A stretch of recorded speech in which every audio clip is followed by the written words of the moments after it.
Hello, everybody. Welcome to UGA Sports. My name is Roddy Nabulsi. I'm joined by our managing editor, Anthony Dasher, and Jason Butt, our super game day producer who does all of our stuff on game days. We appreciate having him join us. Anthony and I are actually in New Orleans, uh, where there's been a terror attack. I've seen 10 people dead. I've seen 15 people dead. I've seen 32 sent to the hospital. I've seen 35 sent to the hospital. It depends on which news outlet you're watching. But the news of the day is that the Sugar Bowl has been postponed. I mean, that's not the news of this. The news for the Georgia fans is that it's been postponed in light of these attacks. There's been a lot of stuff going on. Jason, you've been keeping up with it. Dash, you wrote the story. I was knee deep in the negotiations of, getting this thing moved. And I was hearing from everybody. First, we heard it wasn't going to be postponed. Then it was going to be postponed. Then schools were pushing for like 1:00. They're like, we're already here. We'd like to, we've been here a couple of days. We'd like to, if at all possible, get the game in tonight, play, you're scheduled to play tonight. We'd love to, but if we have to play tomorrow, can we at least play tomorrow to get out of here earlier? And that was, of course, shot down. So it was announced that they'll be able to play at 7:45. Dash. Well, technically, they're still saying 24 hours. It hasn't, supposedly has not been an exact time. Although I'm hearing the same thing as you are, but to me, 24 hours means 24 hours from the. Jason, was it 24 hours from now? Which would have been, that's what I meant. Yeah. So press conference is at 1:00. I put it this way: we have not had an official announcement from the Sugar Bowl yet about that. I've not seen one. Yeah, it was at the press conference. Jeff Hundley said 24. It will be postponed 24 hours. So just that. How long that will be is still remains to be seen. I leave it open to interpretation. Yeah, I know that tells me 24 hours. 24 hours. 24. Sorry, I'm checking that. I would think 24 hours from the scheduled kickoff time. Right. I would think they're going to go 7:45 Central. And if it was going to be 1:00, he said we were postponing until tomorrow at 1 or tomorrow at 2. And I was told that they wanted 7:45, but the authority said, "Hey, we got some staffing issues." I'm like, "Well, you already got those people that are going to show up at 7:45. Just have them come in earlier." But apparently, it wasn't the normal staff. I think they want to have extra security on there, and you heard the mayor here saying we had 400 officers in the quarter last night, looking all over the place. So those guys have to sleep at some point. So if you're going to have them come in and pull other shifts, maybe you bring them in and they line up. You bring in extra security, and maybe you need 24 hours from now or from the kickoff to get those squared away. So just it's heartbreaking. I mean, to know that I was on the street with, 10, 15 people who were dead. They went out last night to have a good time. They were celebrating New Year's Eve, and they're injured. You got people in the hospital fighting for their lives. I know we're a Georgia football site, and we cover, the team, and that's kind of what we're talking about here is, what this means from a football standpoint. But let's just mention it right off the bat. It's disturbing. I've done interviews with the BBC, some French radio stations. It's all around the world. I've got maybe 5, 6 more requests to do interviews. I did them with New York, NBC. Everybody in the world's focused on this attack, as they should be. This is a terrorist attack on U.S. soil. It's absolutely brutal, and it's always far off, And now it's the same street that, I was walking 45 minutes before it happened. So, Jason, give me your thoughts real quick. Yeah. It's tough. I mean, it's. I think I woke up like, I'm here, and the first thoughts were, I want to say that I actually the group chat we're all in. I think that's where I saw it happen, and was good to see that everybody was safe. And then I have a friend who lives in New Orleans. Immediately reached out to him. I think what's really concerning, just in the bigger picture, the thing is that, in the press conference from earlier, the FBI spokesperson said that they don't believe that this terrorist acted alone. So there could be other terrorists, whether they were coordinating in New Orleans or in a network outside. Like we obviously don't have that information. So, hearing that part of it, is what really makes me think that it's a good move to postpone the game so they can really get more information to ensure that the game can be safe for participants, staff, and people going to see it. Because we all love football. Georgia fans, Notre Dame fans. I'm sure there's a lot of people. They've been waiting for this day for a while. Since Notre Dame beat Indiana, for Georgia since the SEC championship, and it's obviously inconvenient for those fans to wait a day for the game. But I think obviously at the end of the day, a game compared to this senseless terrorist attack. I mean, the two things aren't comparable, and safety should be first and foremost of concern. Dash. Yeah, and it hits close to home from the standpoint that President Moorhead announced tonight that one of the individuals who was injured is a UGA student out having a good time on Bourbon Street. And this name was not released, but this person is apparently in critical condition. So, that just hits home in a little bit of a different way. But again, Patrick and I went to Sunday night when we got here. We went down. If you're at our hotel at Sheraton, you hang a left. 3 blocks down is where this individual broke the barricade. And I've seen, pictures on TV this morning. If you look real closely, you see the restaurant we were eating in. Yeah. And to know this stuff happened like right here, I mean, we're right in the middle of it. It's an eerie feeling. I mean, I went out this morning, I guess about 8 o'clock, just kind of walked around, went to grab some coffee, and just people were just kind of like zombies, just kind of walking around. People trying to put on a good face, but man, you could tell this thing, it just has affected everybody. A bunch of Georgia fans, a bunch of Notre Dame fans. I mean, even the people in some of these shops. I went to Cafe Beignet, which is right up the street, and the workers there was just, I mean, again, just like zombies. The shock, I think, was obviously still, there with a lot of these folks, and it's something I've never come close to seeing before. Being a part of, and it's just nuts. But I understand them pushing the game back a day. I mean, if you're local, state, federal authorities, you want as many resources as you possibly can investigating what's going on downtown in Bourbon Street, right down to French Quarter, to make sure they've got everything figured out. And like Jason was saying, they're saying they think other people were possibly involved with this. They were at a house not far from here. I'm not sure if it was the suspect, the individual there was some friend of his that might have been helping out. So there's a lot of loose ends they're trying to tie up, and by pushing the game back a day, it allows them to put more of those folks toward actually, determining what happened here. That's you have to keep that in mind. That they were looking for packages. They were, they supposedly found some. There were a couple of them that said that were actual IEDs that they found. So I mean, to think that 2 IEDs found on Jackson Square.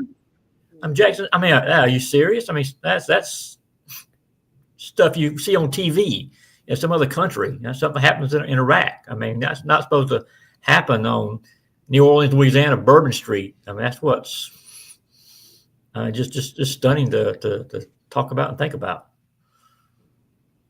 Yeah, and that's go ahead, Roddy. I think Roddy frozen there. Maybe there's other people. Maybe there's things that haven't been found.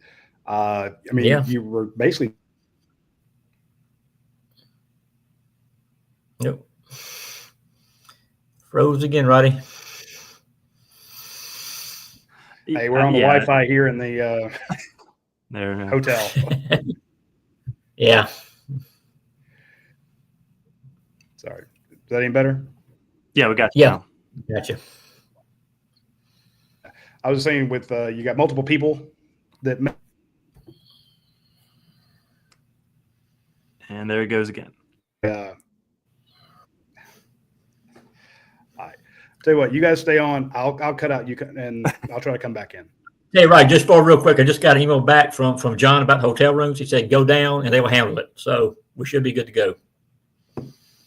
Yeah, and I think that's the other issue, as Dash just alluded to, is a lot of the issues that hopefully everything can get coordinated for all the people, reporters, and fans who are in town being able to And have flights too. Flights out. I was talking Yeah, to that's gonna one be- of That's my what I'm colleagues. They cannot get a flight out at Friday, and flights are not leaving Friday supposedly. So Yeah. I mean, it's a cluster. Yeah.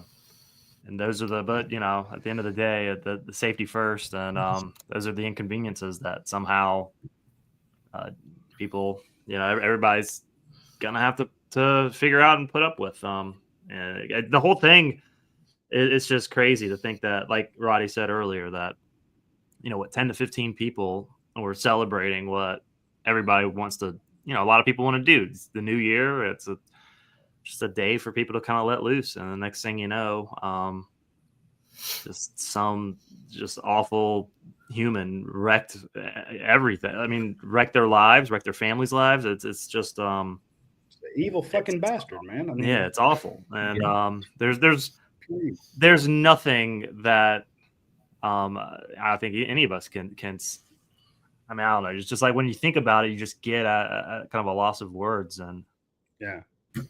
there's no place in any society for such evil thoughts and actions like this. And but I mean, that's what we're trained to do is to deliver the news, and we spent the morning trying to run down this potentiality, how it affects the Georgia fans. So the sooner you found out that the game might be postponed, the quicker you could get a hotel room, the quicker you get your flight changed and stuff like that. So that's what we're trying to do, and trying to find out the latest. We're also watching the the police reports and the reports coming in about other people may be involved, who the suspect is, ties and stuff like that. But we covered the Georgia football aspect of it. Georgia football is here. First thing we did to check was, hey, are all your players safe? Is all your support staff safe? Dash was sharing that, hey, the band, everybody in the band is accounted for.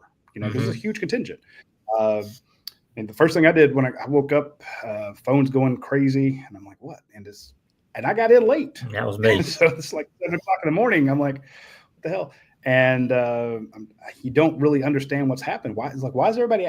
My first thought was that I had done something on Bourbon Street that was embarrassing. That I did not remember. I'm like, did I go to the Cat's Meow and do a version of Lukenbach, Texas, with my shirt over my head spinning? I was like, people are like, are you okay? I'm like, what the hell did I do? And then you find out what's going on. You're like, holy crap. So first thing is, like, are you guys okay? Lance didn't answer for a while, started making me nervous. I actually walked out of my room, started going down to his room. I was going to bang on the door until he opened it. And then on the way, he's like, hey, I'm fine. So a lot of people, you don't realize how many friends you have until they see that there was an attack in your city, and they all call to find out if you're okay. And you are oblivious to it because you didn't know anything had happened. So I left the party with some friends. 3:15, this attack happens. Oh. Sandwich shop, and they were behind. So I'm not going to wait. I went back to my hotel room. If I'd waited, I'd been there at the exact same time. So, Jesus. Thoughts on the? I mean, we know why they moved the game. How does this affect the teams? I think I'm not. Yeah, go ahead. Go ahead. It affects the winner. Is who it affects, because that's a one less day unless they move the Orange Bowl. Penn State already gets an extra day anyway. The delay. Yeah, let's talk about the delay. Let's do it for them. Okay, for Georgia. Yeah, I don't think it really affects either team. It's the same amount of time off. I think maybe there's just the attack itself and being in this strange environment. I think there may be some mental challenges for the players, but I think both teams, could feel those. How do you compartmentalize the game once the game starts compared to what you're dealing with in the moment? I think that's probably the issue in terms of, being ready for the game. I don't think that much changes. And then, like I said, for the winner, that's one day of less rest, and Penn State already has 1 day of extra rest. could they? Yeah, that would be the biggest thing to do. Say what? Could you rotate? Could you rotate them so that the Cotton Bowl and the other one just switch, so that they play the game against Penn State, play the Orange Bowl? They couldn't do that. Yeah, probably not because of all the travel and everything that's been set. People already set up travel plans for that. So I mean, they wouldn't do that. I'm just bandy about ideas, trying to say, hey, you've got the later game, give us the later game because we've already had to move back. That's too much. I'm afraid.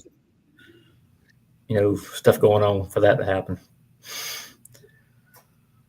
This kind of spitballing ideas there. I'm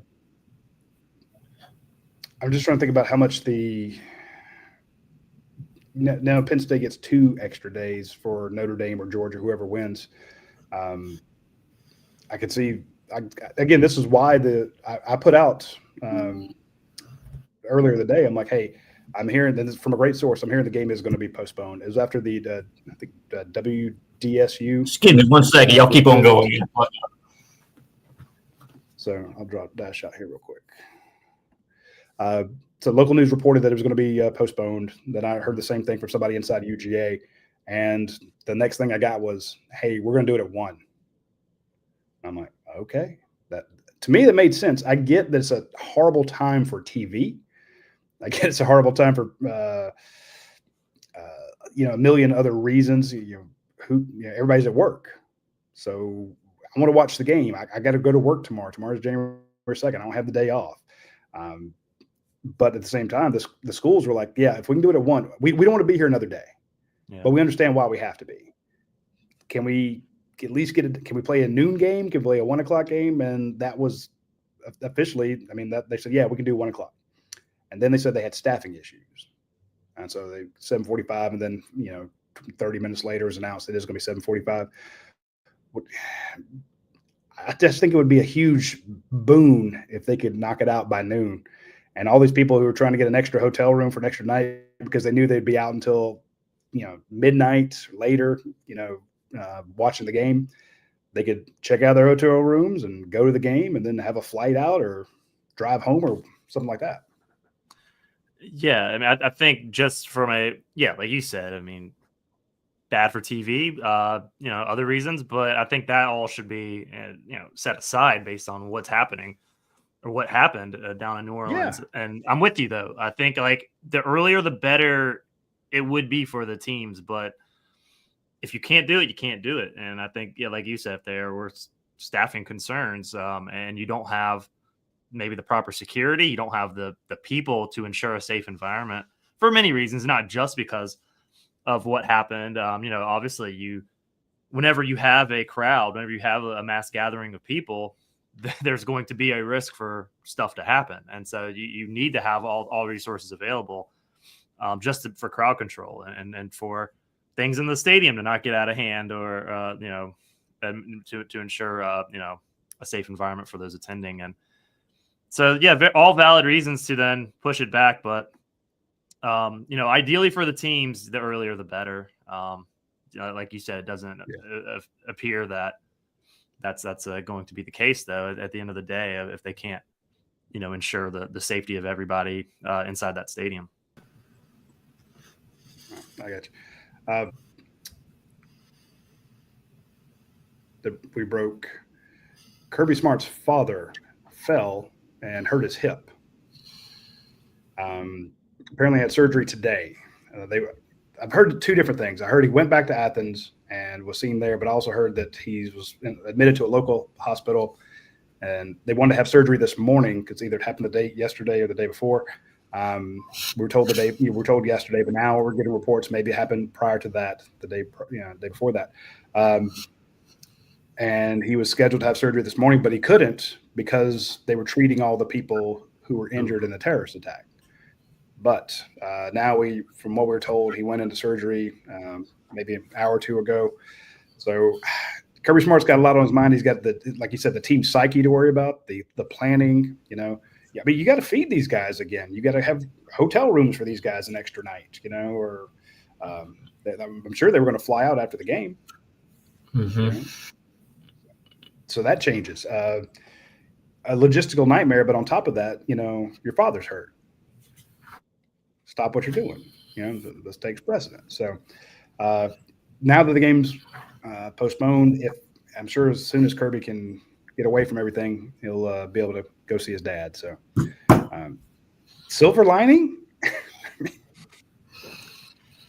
a sad silver lining. And shout out to silver lining. Yeah, shout out to Sonny Smart, the high school football coach, multiple decades. Kirby talks about him, the lessons he learned. You don't have Kirby Smart without Sonny Smart. So our best wishes to him and his wife Sharon. Yeah, if you're Kirby right now, this is a hell of a 24 hours. I think he's demonstrated he's really good. I brought up that word compartmentalizing. I think he's shown throughout his career he's really, really good at that, though, where he can have something, a distraction or any kind of outside noise and ensure that it doesn't affect the preparation of the team that he has at the moment. And so, for Georgia, I think with the game, obviously he's paid a lot of money to win football games. That's why they're in New Orleans. And but with everything going on, I think if you wanted a coach to have these crazy things, it's one thing to deal with an injured relative. We actually at Thanksgiving, we had a relative who an aging relative. He fell and they cracked his rib, and it was a pretty scary sight. And it's like, and we had to take him to the hospital, and it was pretty wild. So it's like those are things that affect you mentally. And so if you're Kirby, you have that. Then you have this terrorist attack that comes to the city and postpone your game. All that to say, if there's anybody that I think you would feel comfortable leading your team through these issues and these incidents, it would be Kirby Smart. He's demonstrated it in the past that he's able to get his team focused on the objective, kind of the work-related mission, if you will. And so that's better Kirby than a lot of other coaches in America for Georgia to lead their team in this situation. Just got a quick update. I was just told just a minute ago that game time is TBD. So they have not officially determined the time yet. And if it turns out to be 1:00, I'm gonna have a lot of people apologizing. I got raked when they said 24 hours. I'm like, I'm just letting you know the schools wanted 1. So I hope for their sake. Well, first and foremost, I hope it's safe. I liked what the the governor said about the Superdome. Is like, are you worried people won't come? I said, well, I'll be there, and I guarantee you it's safer today than it was yesterday. I'm like, good point, because we know that they went through and they've searched the place upside down. They're going to have extra security there. It's going to be as safe a venue as you can make it. But I felt last night that Bourbon Street was safe. When I did the interview with the BBC, Radio France Internationale, all these different people, it was that they were asking me to come on, not because I was there. I didn't see anything, but they saw my tweets about, what security looked like down there. And I'm like, there were cops on horses. There were cops on those side-by-sides. There were cops in cars. There were cops on foot patrols walking up and down. And I saw state patrolmen. I saw New Orleans, city police, what looked like county police. There were people in green. They looked like Army. It was a completely green top to bottom. And they had the giant Kevlar vests on, the body armor, not the vest you see worn underneath a jacket, a suit like a cop. They had the thick Kevlar plates on. They were armed to the teeth, but they were all super friendly. They had giant lights up. Okay, how Bourbon Street can be some dark corners. They had those lights on stands with lights facing up and down the street. So like anybody could sneak around. There's cameras everywhere. People and the cops were super friendly. They weren't being, they weren't bothering anybody. People were like standing in front of them, taking pictures, in front of the horses and such. And the cops were watching. They weren't butting up to people and, goofing off. And we tweeted out that video when these like 5 or 6 cops got the call. They go running towards the danger, dead sprint, So I felt safe, and did not happen. So just. Well, that's, the ramming attack, using a vehicle because you can have all the security you want. And if there's one area that, isn't barricaded or protected, you can have all the security manpower that you can have. And that you take a truck and use it as a weapon. And you saw it in Germany, and you saw it. Now it happened here. It's happened in Wisconsin, I think.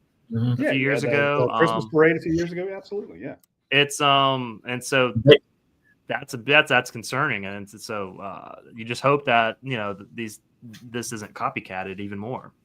And this guy apparently was driving up on the sidewalk. I mean, wasn't like he was going right down the middle of the street. Oh yeah, he was trying to. Yeah, he was on the sidewalk trying to go around and stuff. It was. That's why. The reason I bring that up, the sense of security that I had, and that's why everybody was asking me, and I almost got the feeling like, well, you were wrong. I'm like, nah, I'm just telling you what we saw, and this is how. A ton of people responded the same way, saying, look, I felt great about the security that was in place when I was down on Bourbon Street last night or the night before.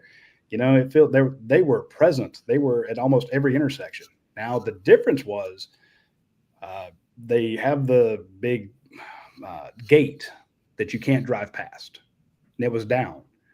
But the reason it's down is you had a cop right there with his vehicle, like a white Ford Explorer, blocking where most of the people could come in. Most vehicles anyway. And when that gate's up, everybody has to walk around it, which puts hundreds of thousands of people, tens of however many you have, onto the sidewalks. The sidewalks aren't that wide. And but when the gate's down, everybody just walk across it. So again, in retrospect, you're like, well, hey, it should have been up the whole time. But when you feel like you've got, 10 cops at that entrance, or however many, you've got a vehicle there, you've got other, plastic gates, metal gates, and a bunch of other stuff up to keep cars from coming in. You're thinking, no, nobody's going to come through here. So I get why they did it. And, we can second guess them after the fact and go, you should have had it up, but you just don't think it's going to happen with all the security you had. Therefore, the reason I bring all this up and the reason I go over it is you think nothing's going to happen in the Superdome. But as you say, Jason, one determined person can mess it up for everybody. They can kill people. So you have to, I'm fine with them taking another 12 hours, 24 hours to say, how could this venue be attacked? And how can we double check? I think this person apparently had pipe bombs in his truck. I mean, they just announced now this person had pipe bombs in his truck. So, I mean, who knows what's. Some bitch could have been talking about it. And if there are accomplices in the area, who knows, like, what more could have been planned. And, like Dash said earlier, they found the bombs, I guess, around the city. So you have to take this extra day to make sure that you have the correct security. Yeah, people talking about the gate. I mean, if he'd had the pipe bombs, he could have parked the truck, walked down into the middle of, the Canal and Bourbon right there in the corner where everybody's lined up, and just let them off there. Yeah. Have just the same amount. So anyway, we're beating a dead horse here. They're going to try to do as much. They want to have a safe event. They understand how dangerous it can be. I want to give a shout out to all the federal authorities, the local authorities, the sheriff's departments, a couple of people, I don't even know who they are, the state troopers that were there, FBI, everybody who's doing investigations. Glad they're all glad for all the work they did. They were up all night. There's still cars out there. I can look out my window right now. Police cars all over the place. Police tape up everywhere. So it is still an ongoing situation. It does affect the team that we cover. I mean, it affects us, but I mean, we weren't hurt. We're fine. but it affects the team that we cover, and we're trying to pass along the news of the game that everyone was expecting to tune into tonight will not happen until tomorrow. It was supposed to be 7:45. Now that seems to be determined, and we'll have to see who has the best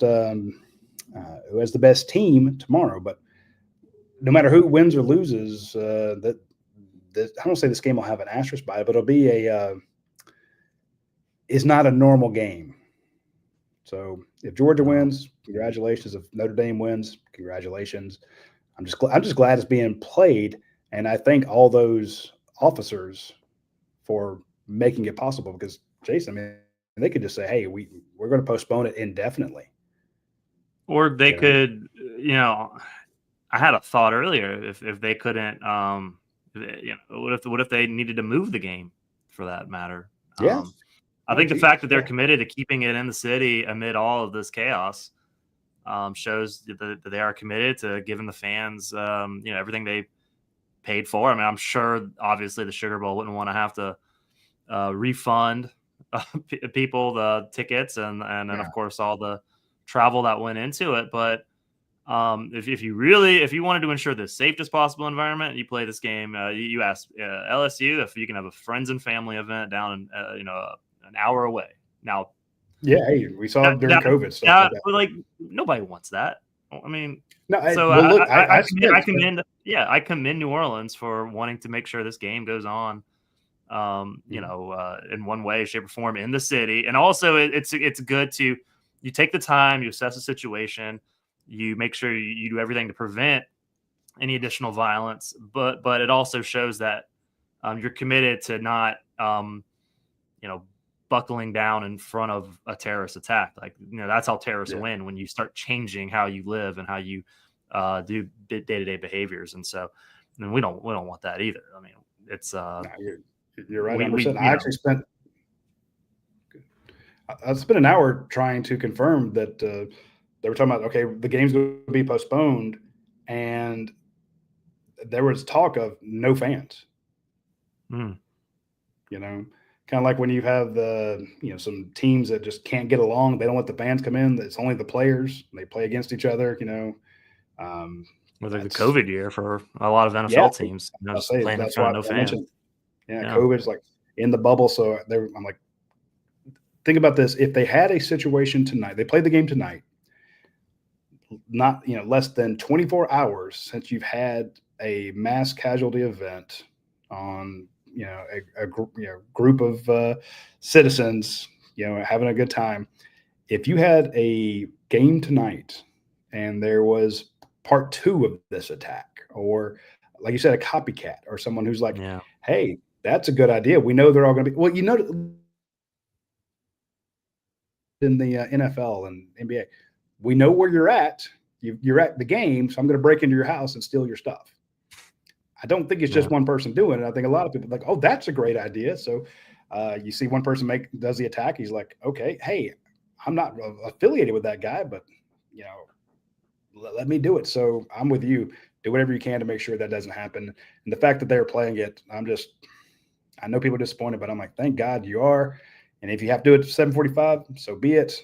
The worst, it means it's just a game.